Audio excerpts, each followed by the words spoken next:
Hello, everyone, and welcome to the OMNIA Performance Podcast. Today, we are going to discuss the nature of the challenge that I personally have coming up, and then in the episode following this, we are going to discuss the nature of the challenges that Jonny has coming up. So for those that aren't aware, I'm currently training for a double extreme full distance triathlon, which is quite a mouthful, but not as much of a mouthful as the amount of food I will need to consume to get through it. But we will get onto that, as before we go any further, we have a couple of housekeeping requests as well as a couple of things to ask from you. So if you're new around here, please do make sure that you hit the follow or subscribe button on whatever platform you're listening on. Please do take a screenshot of this or share it on your story so that we can continue to allow the podcast and this global community that we have to continue to grow. And please do rate and review the show on whatever platform you're listening on, as it puts a big smile on our face. And oh boy, do we need it right now, bearing in mind what we are about to talk about.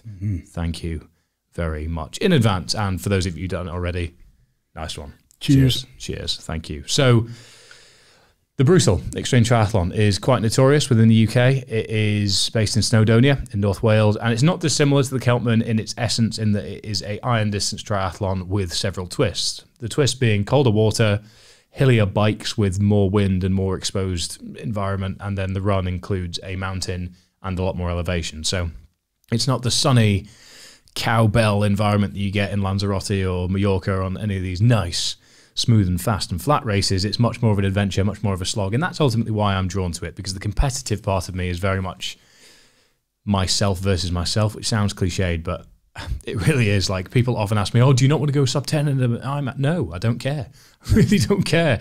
I just enjoy doing these things and enjoying the experience and racing against myself and nobody else. And the Brutal sits under that same banner as the Keltman in that it is extreme, isn't it? yeah, If you, we'll discuss what you're doing specifically in just a moment, but in the grand body of triathlons, all of which are excellent, it sits in that kind of extreme side of things where it becomes less about the traditional triathlon, challenge and more about, the challenge that goes on inside your head. Would you not? Agreed. And there's much more going on in the sense that the kit list is much bigger. You don't get to spend as much time in that highly refined, highly expensive aerodynamic position you've been working oh so hard on in training. The aid stations are few and far. You've got your own support team. There's a lot more going on, and it's just harder to get to. So, I mean, I don't want to sound like in any way I'm bashing regular triathlons, but they're very, very different things. I enjoy a fast and flat triathlon. I am looking forward to laying one down in the next couple of years. But right now, what I get most out of is the combination of the demand of the environment and the demand of the prep and the process that goes with the extreme triathlon. And that has manifested with the Keltman, and then there's a few other extreme triathlon world tour races that I've got booked in. But this is the other main extreme triathlon. Well, one of three. Yeah, but I think Triathlon X is gone. I think Triathlon X is. I think that's been discontinued. So that was the one I liked. Yeah, when you would read into these things, which I did for many years, and look at what are the hardest races. Everybody's got these kind of lists. What are the hardest foot races in the world? Who's paid the most advertising fees to get to the top of the list? Marathon des Sables would come up in those kind of lists and all the rest of it. But in triathlon, up until X-Tri did expanded the World Series as far as it had gone. Certainly in Britain, there were three that kind of competed for that top, what should we say, accolade of being the most extreme or the toughest. Now, it's arbitrary and doesn't really matter, but there were three that kind of stood out. The Keltman being one, Triathlon X being another, and the Brutal being another. And all three of them, I think, have their own claim to being extreme and being the toughest, being that they're all different from each other anyway, but what they share is that kind of, as you said earlier, that kind of slight difference from your usual triathlon is that, the support team, all the things you mentioned, everything's very, very different on the ground. So ultimately it doesn't matter. And whilst from a marketing hat being put on, yes, I'd like to play on this is the hardest in the UK because it gets more clicks. It makes people go, what's that all about? But really, again, I don't care. I'm looking forward to the adventure in a part of the world that I actually know really well because it's the closest mountain range to my parents' house where I've spent a lot of time. So it's only actually where I've got all of my speeding tickets is North Wales. So I will be driving very cautiously upon my return. Hoping to get a few on the bike as well. Yeah. Oh, a few on the bike, that'd be good. Well, with Grant Shapps' recent proposals, I think, God, yeah. If anyone's already thinking about how to make number plates on bikes more aerodynamic, talk to me as we have business propositions. Talk to me, family car. yeah, we need to collaborate on making this happen, because I do not want to put a number plate on the back of my very expensive aerodynamic tri-bike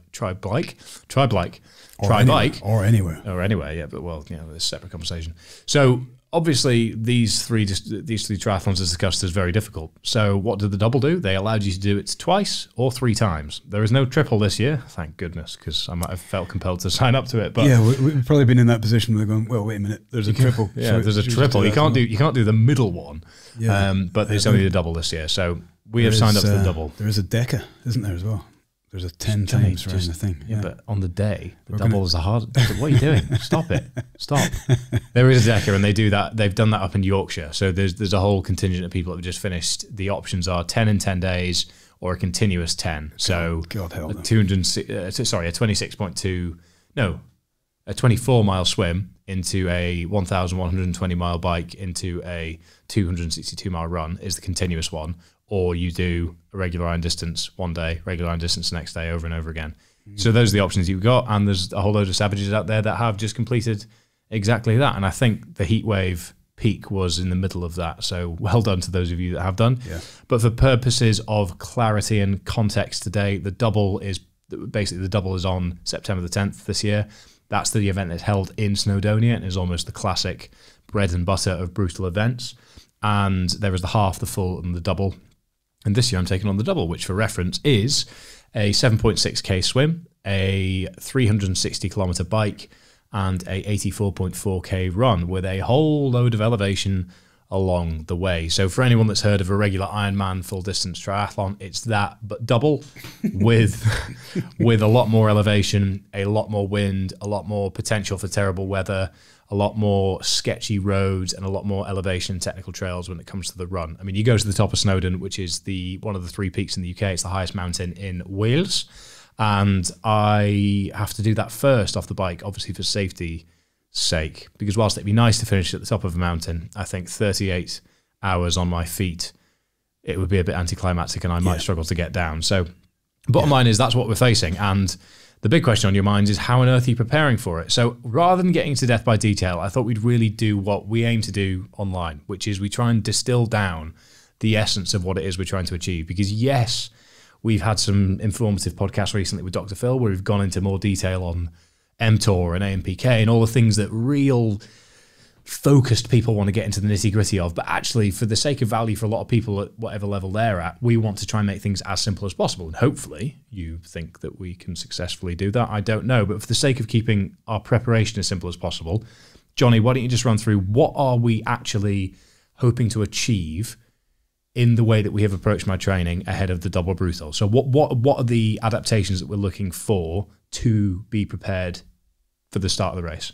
So it's no different to any other triathlon in the sense that, or really anything that we do under the banner of hybrid training, in the sense that everything that we're looking at in this event has a component somewhere on that energy pathway. So there are going to be times within the race where you have to rely on your anaerobic capabilities. So there's going to be sprint work, repeated bouts of sprint work, or there are going to be periods of time where you have to have a capability of working close to your threshold capacity, your heart rate the penny capacity. Pass is the best example. There's a really big gnarly hill where I'm going to need to have that in the bank. Yeah, and then you need to have 2 or 3-fold. We could cover this over and over again. You need to have a very, very strong aerobic foundation, not only because the bulk of this we hope to be relatively aerobic. You can't possibly redline the whole way through something like this, or through any triathlon, but certainly not through a double. So you have to have the aerobic capacity to be able to recover from these bouts and then return to them again with some capability, but also the aerobic capacity just to get through the whole thing. So we're kind of covering the full spectrum, but as we'll kind of elucidate as we go on, we also have to we have to recognize that there's only so much training time. So this is something we talk about with any training program, really, is that in order to learn how to run a marathon, how many marathons do you have to run? Well, none is the answer. You shouldn't really be running 26.2 miles in training for a marathon. You should be preparing your body for that event.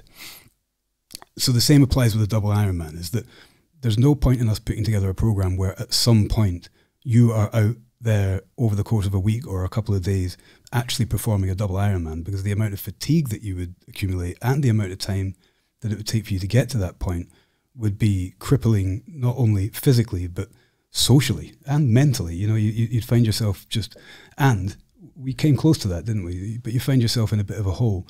So we have to look at what is the same as we would do with any other training program or training process. What's the biggest bang for the buck? What are we going to get out of this? Where do we need to kind of skew the training, and how do we then consolidate that over the course of a week in order to constantly move forward and adapt in the right way? Excuse me. So what we've done is we've followed the same kind of path. We've followed the same methodology. We've reduced overall strength work to a degree because during this preparation, what we like to do normally is work on strength and actually push that strength forward concurrently with the, sport-specific training, don't we? But with this, again, bang for the buck, do we need to get you pushing more than 140 kilos in a bench press before a double brutal? No, because it's going to lend itself zero. There's going to be no carryover there whatsoever. Also, your squat, anybody who's got a good squat or anybody who's got a good ability to produce power in their legs, squat or not squat, there's a point at which that turns over to not actually be useful in a sport-specific environment. With yourself, because your squat's so good, you have a lot of strength in your legs, we can almost afford to say, well, you know, we don't need to do much of that. You know, we don't. So we've reduced a little bit in order to maintain the focus, which is just, for want of a better way of putting it, getting it out there and doing triathlon. And really, that's an unexciting pace as well, generally, isn't it? It's time in the saddle, time in the water, and time on my feet. And so that's kind of where we came to. Rather than kind of revealing the end of this kind of conversational approach that we've had, it's probably worth going back to say, what did we do with the program? How did that look? Let's have a chat about that. And then we'll have a chat about the problems that you came up against in those three different areas I explained. That physical, are we overly fatigued? Are you over-indexing in this and the next thing, training-wise? Also, socially, you know, in terms of your relationships, are we starting to impact on them too much? Obviously, it is going to impact them. There's a lot of training. But is it now, has it crossed the line? And lastly, you know, your mental health. Have we made sure that this isn't so all-encompassing and so overwhelming that things start to fall apart, which is a genuine risk for most people? So I think we cover what we did with training. I think we then look at the breakdown of how that kind of came out in those three different categories, and then whether or not we needed to, and if we did, what kind of salve did we put on that? How did we resolve those issues? So we started by almost, it's been a very, very busy couple of months for me with things within Omnia and out with, which is great. They're all positive things, but it has made the burning the candle at both ends effect very, very severe, which means that when it comes to doing session number 2 or session number 3 of the day, my energy to do so at 8 p.m., 9 p.m. was very, very low. So we started following the same pattern for the Kelpman, but just assuming that we would steadily ramp up the volume on the Friday, Saturday, Sundays, basically. So the main difference between training between this and the Kelpman was we acknowledged that early doors I'd have to be doing long runs on Sunday as well. But traditionally, my Sundays have almost been my own version of a holy day, in the sense that that's the day when I avoid looking at my phone. I don't do any training. I try and just spend some time finding a coffee shop and walk in with Erin and the dogs and avoid time at my desk or anything like that. But very quickly, losing that day meant that I was going into Monday, which is my busiest, longest work day of the week, having not felt rested. It only took 3 or 4 weeks of double sessions, 5 days a week, plus Saturday and Sunday, back into my longest day of the week on Monday. Come Tuesday every week, I was done in, which then meant that getting through each session properly, executing it well, going into it without delaying it or sort of thinking, oh, I just can't be bothered. It meant the rest of the week was a real slog. And actually, the thought of doing all the training that was in front of me became quite overwhelming. It did start to affect my mental health negatively, because I just didn't see any way out of this total, all-enveloping, all-encompassing volume phase that I was in. And because there was no break, rest, worked into my schedule, whenever there were gaps, because I was in that always-on mindset, I was instinctively reaching for my laptop or instinctively sitting at my desk rather than trying to make time to switch off in any sense. Then when I tried to switch off, I was getting exceptionally frustrated because I was just walking around without my phone, doing maths in my head on commercial things and thinking about how I can scale that or do that. And I was sort of head in my hands like, oh, why are you thinking like this? This is so annoying. But it's just because I'd created an environment for myself with the way that the training was put together that had not been conducive to good mental health for me. So if I had all the time in the world, if I trained as an athlete full time and didn't have anything else to worry about, then maybe we could have got away with the volume approach that we did, because I would have had adequate recovery time and nothing else to worry about alongside it. But sadly, that's not the case. So we had a discussion where we decided that I needed some more time back. We decided that we ultimately couldn't avoid not doing the long runs on the Sundays. That was something that we just kind of had to chew and swallow on this one. And the solution that we came up with was basically to make all midweek sessions one a day. So it could be up to 2 hours a session, but it meant that rather than Monday mornings being heavy upper body, Monday evenings being swim intervals, Tuesday morning being heavy lower body, and Tuesday evenings being hard bike turbo intervals, Wednesday morning being easy turbo, Wednesday evening being tempo run, Thursday morning being full body, Thursday evening being another turbo session or an easy run, Friday morning being volume swim, Friday evening being a full body, Saturday being a long bike ride, Sunday being a long run. All of it. I'm tired listening to that. It's horrendous, isn't it? So we decided that if we made every session midweek, we isolated what are the quality sessions that we need to continue to execute here from a maintenance and from a forward thinking point of view. And we came to the decision, actually, for the sake of my overall well-being and actually ability to get to the start line, we made the midweek sessions one a week, which felt like a weight lifted off my shoulders because it meant I could wake up, do my training, and then the rest of the day was my own. Whereas if I'd already done a session in the morning, a session at lunchtime, and then occasionally had a third session in the evening, I just felt like I could never, ever get ahead of the day training or work-wise, which started to make me hate the training, which started to make me hate the event. And you can't turn up to an event that's up to 42 hours long hating it, because you can't hold on and fight against your own ego for that long. So we had to rewire things from a psychological point of view more than from a logical 100%, what's the best training approach to this. Because I've had so many triathletes comment being like, oh, you haven't given yourself long enough to prep for this. And well, what do you expect? No. Do you want me to be doing 12-hour sessions Saturday and Sunday for 6 months? How long is that sustainable? How long does that actually give me more than it takes? All I had to do from the Keltman was convert a solid aerobic base, a more speed-specific demand, and actually just extrapolate that out a little bit to a real tolerance over time. And I've now got comfortable on the bike and on my feet to just go at a sort of slow and steady pace. It's not exciting. It's not fast. I'm not doing tempo reps in amongst my zone 2 work. I'm just moving. Yeah. I'm carrying a lot of stuff. I'm carrying a lot of food. I'm carrying a lot of electrolytes, and I've just got to keep cracking on. And it's a bit dull, but ultimately I'm becoming aerobically efficient to the nth degree, probably as aerobically efficient as I'll have been when I've run a 100-miler. But yeah, we had to really strip back, right, what can you actually do within the context of a week? Let's get the best out of that, rather than this strange tendency in the industry to, if it's not optimal and it's not the best way to do things, then it's not worth doing at all, which again is why we like to do things differently in that sense. If we look at it, take it being you out of the equation and just look at the athlete the way that we like to do, what we had to do again was sit down and address this stress management. And I don't mean the stress that you were under. I mean this consolidation of stressors concept, which was, okay, let's reset. Let's have a look at all the things that you have going on. Let's have a chat about all the things you have going on. Let's look at the work situation, which is something that you and I were able to do from a professional sense.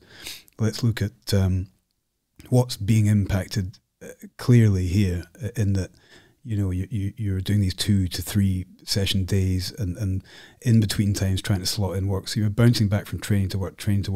The lines were blurred. As you say, the whole thing became a sort of a negative churn where you're starting to think of the whole thing as being a negative, you know, a cloud over you.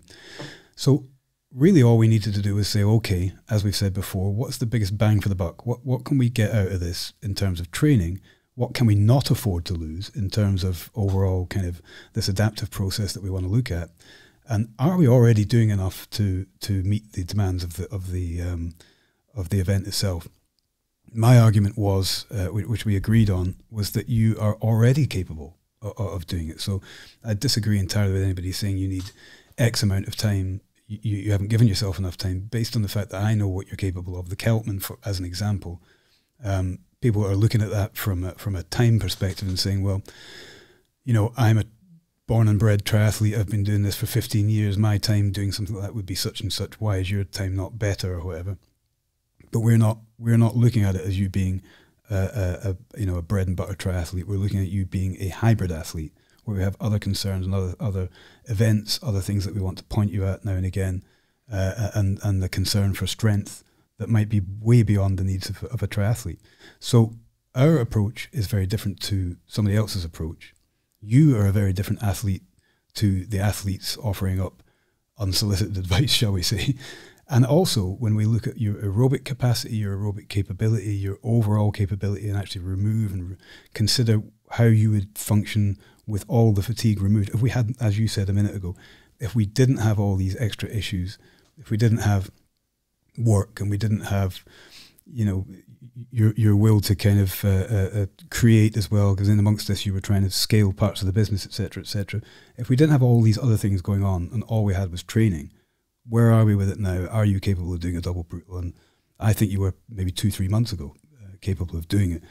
But there's a process which makes the training process even more demanding. He's like, oh, let's just crack on and get this out of the way, which is again another I'm saying this now in amongst this conversation because we can look at it from having already had these conversations. But your perspective on that was that was kind of like, oh, okay, I wanted to make myself confident as well, to a point where I wasn't that scared approaching the start line. Yeah. But I think the conversations we had allowed me to understand that actually, once I'm capable aerobically of achieving this on paper, it's just a slog.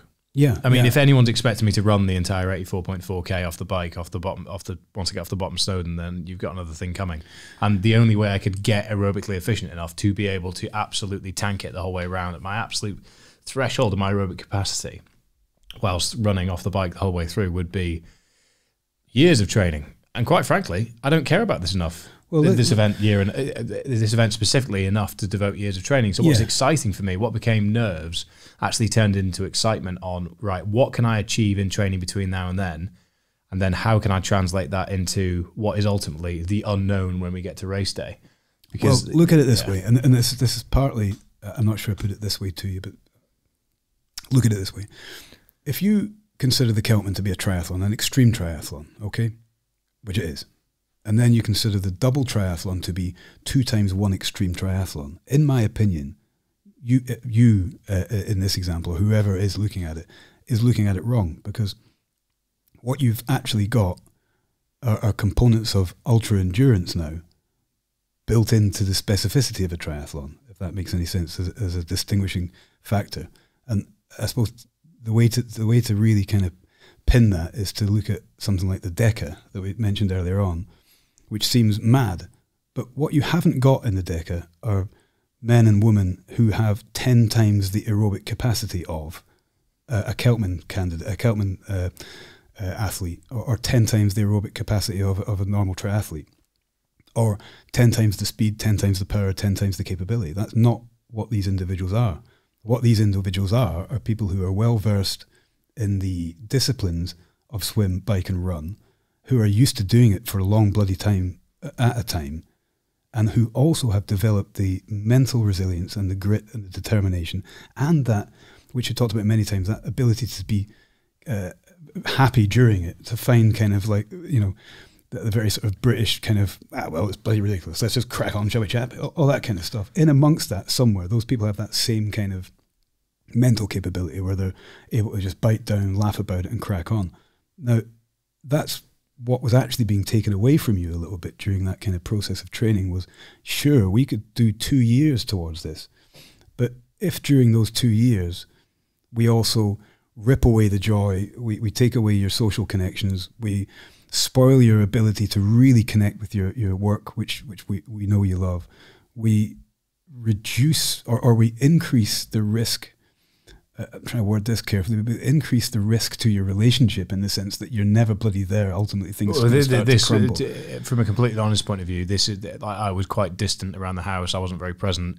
Yeah. Erin's tolerable of it because she understands what goes into these things. But there's only a finite amount of time an individual can tolerate such things before they say, okay, this is now, I've only got quarter of the Fergus I was, and it's only that this quarter is the shitty bits. So I was like that for 4 weeks, and then it got to the point where I was so aware of my lack of presence to each situation that I thought, well, this is ridiculous. What's the point in slogging through all this if I can't even take a second to not think about the intricacies of either A, the commercial side of things, or B, the training side of things. Yeah. And if you're not able to, as you described it, you would lost the ability to find joy in certain easy things which would have been joyful to you a month previous. So what we then say, look at that again from a very practical perspective and say, okay, so if we look at this current state and we look at what the mental demands of something like a double extreme triathlon are, you weren't and wouldn't have been capable of completing that, because all your mental resources had already gone into just maintaining a ridiculous schedule that actually probably wasn't going to give you any particular physical benefit at that point anyway. So right back to the very first question you asked me, what should we be training towards? And we should be training towards having the ability to produce that power that's necessary at times to recover from those bouts of power production, and then to be aerobically fit in amongst all that work. But we also need to train to make sure that you are capable of managing the mental load that is continuing for 48 hours. Now, we know that you are capable of that, because we know that you've done the 100-miler runs, you've done some runs where I've made it difficult for you on purpose. We've done things like Nevis together, which was just way beyond this in that sense from a mental capacity. But would you have been able to do any of those things if we'd parachuted you into them with all that mental overload, that workload, that all the rest of it that you've got at the moment, all the things that you were demanding of yourself in amongst it? And the answer is no, you did not completed any of them. So our job as coaches, or my job as a coach in this scenario, was to say, okay, what can we remove? And we can remove some of the training, and we can consolidate some of the training time, but we also need to remove the negative interpretation that you have over it, and some of that was just around that little click of saying, well, you were already fit for it, wasn't it? Oh, you could do this now. If we just dropped the hammer and just said, fuck it, let's do it tomorrow, whilst having a magic wand to remove all this other stuff that's bothering you, could you do it tomorrow? I have no doubt whatsoever. But could you do it tomorrow in this current mental state? Not a chance. You'd get 2 hours and say, forget it. So I think the answer to the question, i.e. the title of this podcast, how are we preparing for a doubled extreme triathlon, is we are basically working with the parameters that are thrown at us week on week to become as ruthlessly aerobically efficient as possible, but without overspilling to the point where the scale of the project becomes too overwhelming to actually work towards in any capacity, because it's such a big thing that you need to take it seriously. You almost need to be at arm's length at all times from the reality of it, so that you can keep moving forwards in some capacity. But ultimately, it's being aerobically efficient to the point where you can keep going indefinitely, understand what the pain feels like when you're starting to break down aerobically, and when ultimately you're just flagged and battered and sleep deprived, and then actually have the mental resilience to keep going. And these are all things I've experienced before, but we've had a few sessions recently where I've experienced them again. So to come out the other side now feeling a lot happier, healthier, because we've restructured things, ultimately shows that there is no blueprint for this. So my approach isn't necessarily the correct one. Our approach isn't necessarily the correct one. It's a case of looking at the individual, looking at the context, and working within those parameters. So to actually make it a bit more realistic in terms of what does this look like, the training split that I ran through before has now become Monday morning, heavy upper, Monday evening, really short 1 to 1.5K worth of intervals. Tuesday morning, heavy lower body, and that's it, because that was taking a lot from me and I was hating my Tuesdays. Wednesday will be a turbo trainer session. Thursday will be an easy run. Friday will be a volume swim.